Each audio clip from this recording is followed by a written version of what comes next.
Welcome to the Campus Season podcast Behind the Desk Campus Edition. Today, I have pleasure of having with me Namrata Rana.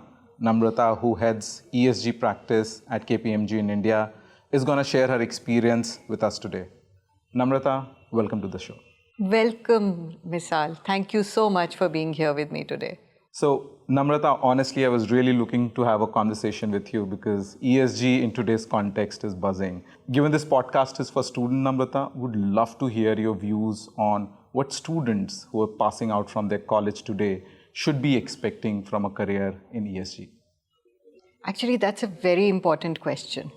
We are in the biggest transformative shift of our times. We are moving away from an economy that has completely been focused on a linear system where we actually look at take, make, waste kind of industrial processes, and we are going towards circular systems where we are trying to say that instead of wasting the last set of materials, can we make things to be made again? In that sense, this generation has a massive responsibility to rejig almost everything that has been made till now the world over. So a sense of purpose, a sense of responsibility is what the younger generation seems to have, and they really love the environment. So that's really what ESG brings to them. Huge opportunities, lots of potential, and an ability to drive your purpose. Great. Picking that cue, Namrata, you said rejigging, so essentially means from a recycle, we are also not talking about upcycle. So ESG, I think in a context stays with us everywhere, and I think it's more important that how do we really bring it to practice and use. So Namrata, coming into the business context, given that we are a consulting organization working around a lot of elements of ESG. Now students many a times when I go to campuses ask us, should we generalize in the ESG landscape or should we become consultants in the ESG space? So what would your recommendation be for students looking to make career in ESG should go towards with? So let's decode ESG first. What does ESG really mean? It means environmental issues, social issues, and governance issues. And that covers a plethora of things. Basically, it means everything all around us. And it also means business processes, systems. It also means regulatory compliances. So when you put all that together, it's a lot to take in for anybody. So when students ask the question, what should we do in ESG? My answer to them really is that first, understand that ESG is not one thing. It's many things happening concurrently at the same time. It's a reworking of business processes, and it's a reworking of industrial models that we see right now. If that be the case, how much ever you learn today, an equivalent amount will be available for you to learn tomorrow. So ESG is about constantly learning and questioning the way things are. The one constant that we need to keep in mind is the fact that we need a clean, green planet. We need fresh air. We need clean water. We need an equitable society. And that is what ESG is really all about. And the governance systems that support it are part of the regulatory compliances. So you can go deep or you can go wide.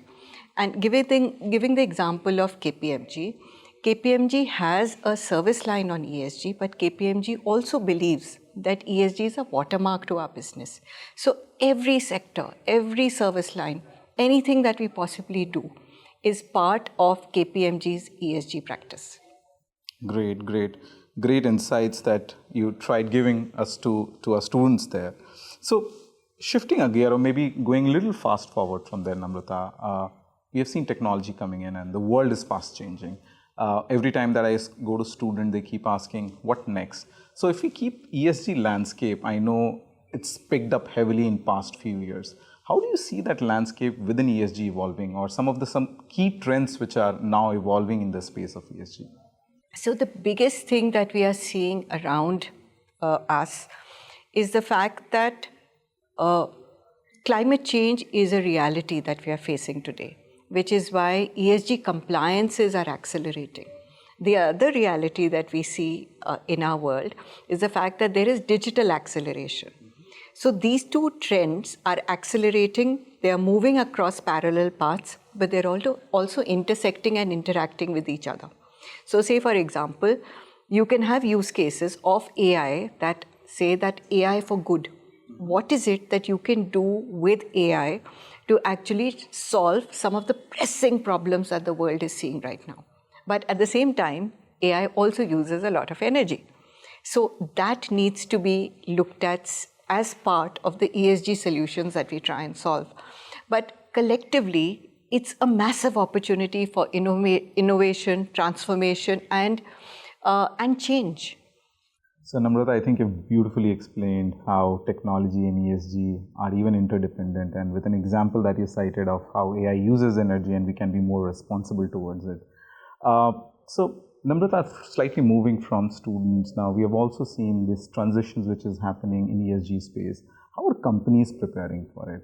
And what are some key skills that students can look out for to be ready up with these changes? That's a very important question, particularly because a lot of countries all across the world now have their own net zero targets. And for a country to achieve its net zero target, obviously the companies that operate in that domicile also need to follow, the same strategies and the targets that they need to look at, which essentially means that employees in those companies need new skills, new techniques, new processes, and they also need to start looking at what the competitive advantage for them is going to be, keeping in mind the new opportunities that ESG presents, which means that they need to start looking at green products, green services. They need to look carefully at the energy transition, the water footprint of the organization, the amount of waste that gets generated, the social impact, and the governance structures. So that's a lot to be done in terms of new things that people will be expected to do when they join these new organizations, or organizations that are transitioning from where they are to somewhere else. There will also be new innovations that will get formed.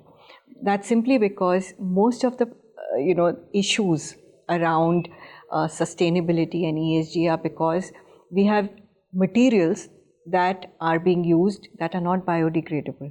At the moment, what we have is a problem of process, design, materials, and all of them need to be relooked at, which is why new skills are necessary, and this generation will solve many of the problems that we considered unsolvable so far. So you're talking about new skills and how the new generation can be ready for it. So thanks for that insight. So Namrata, while we come close towards the end of the podcast, which is not the best part that I like in the conversation, but I've also seen you being very active with the student group, you connecting with them very frequently. So what is one advice that you typically give them to be ready, to be industry ready? Because most of them are now going to start their journey in corporates. So with basis your learning, what is one advice that you would love to share with them? I would tell everybody ABL, always be learning. Wow. So don't ever stop. Because new products, systems, processes need an innovative mindset. They also need awareness of the world around you. And the world around us is changing very, very fast. There are radical shifts that we are seeing. And that means that you cannot be on the back foot when it comes to knowledge. So always be learning.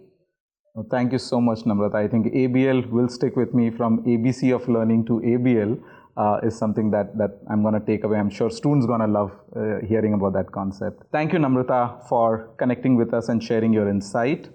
So that was Namrata Rana for us, sharing her insights on ESG and what's changing and evolving for students in the landscape that you're looking to enter. Keep watching for this space more. Until we meet next, thank you so much and goodbye.